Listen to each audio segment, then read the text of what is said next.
All right, today we are diving into one of the biggest ideas in all of psychology, Sigmund Freud's map of the mind. We're going to break down his three famous levels, the conscious, the preconscious, and the unconscious, to try and figure out, what's really driving us. Have you ever done something and then thought, wait, where did that come from? It's this weird feeling, right? Like your own mind has a mind of its own. It's this sense that there's just so much more going on inside our heads than we actually realize. So to help us understand this whole inner world, Freud came up with this really powerful image, an iceberg. And honestly, this one image is the key. It's how we're going to unlock his entire way of thinking about personality. Okay, let's start at the top. The part of the iceberg you can actually see, sticking out of the water. This is where we spend most of our time, and Freud called this the conscious mind. So what is it exactly?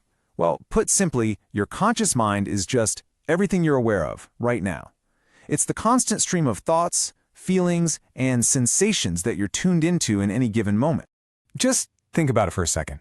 Right now, you're aware of my voice, maybe the screen you're looking at, or maybe you're already thinking about what's for dinner, or you hear a dog barking outside. See? All of that stuff? That's your conscious mind in action. It's the here and now. But, and this is the big but for Freud, this conscious part is just a tiny, tiny piece of the puzzle. He was convinced that everything we're aware of at any moment is, like he said, merely the tip of the iceberg. The real story, the real action, is happening somewhere we can't see. All right, so let's dip just under the surface of the water. This next layer is what Freud called the preconscious mind. You can't see it directly, but it's super easy to get to. You can kind of think of the preconscious as your mind's, waiting room, or maybe a storage closet.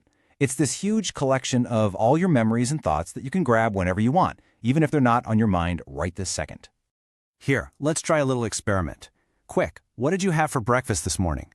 See that? A second ago, you weren't thinking about it at all. It wasn't in your conscious mind. But boom, you just pulled it right out of your preconscious without even trying.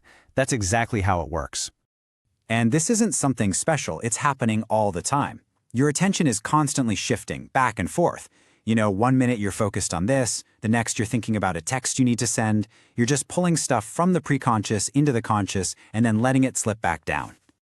Okay, now it's time to go deep. Way below the surface. We're heading into the biggest, the most mysterious, and for Freud, the single most important part of our mind, the massive, hidden depths of the unconscious.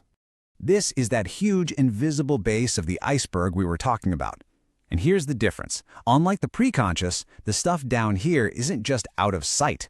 It's actively being kept hidden from you. This is where our deepest, most primal instincts live. And this was probably Freud's most radical, most controversial idea, that this hidden part of us is the main engine behind literally everything we do. He was convinced it was the major driving force behind our behaviors, our choices, our entire personality. So what's actually down there in the dark? Well, all the powerful stuff. We're talking about our most primal wishes, our deepest desires, the things we're told we shouldn't want.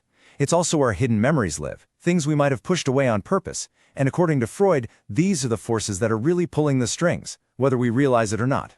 So when you put them side by side, the difference is just huge. The conscious mind, it's small, it's limited, it's just what you're aware of. But the unconscious, it's massive, it's incredibly powerful, and it's filled with all this stuff we can't see or control. Think of it like a tiny boat on the ocean. The boat is your conscious mind, but the huge, invisible current underneath, that's the unconscious, and it's what's really deciding where you go. So after going through this whole map, we're left with a really big question, aren't we? If most of what makes up our mind is hidden deep underwater, then who or what is actually in control? Freud called the unconscious the repository of forces we cannot see or control. Just think about what that means for a second.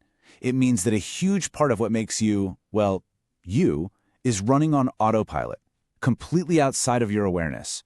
And that really brings us to the final kind of mind-bending takeaway here. Freud's map isn't just some dusty old theory. It's a direct challenge to how we see ourselves. It really makes you wonder, doesn't it?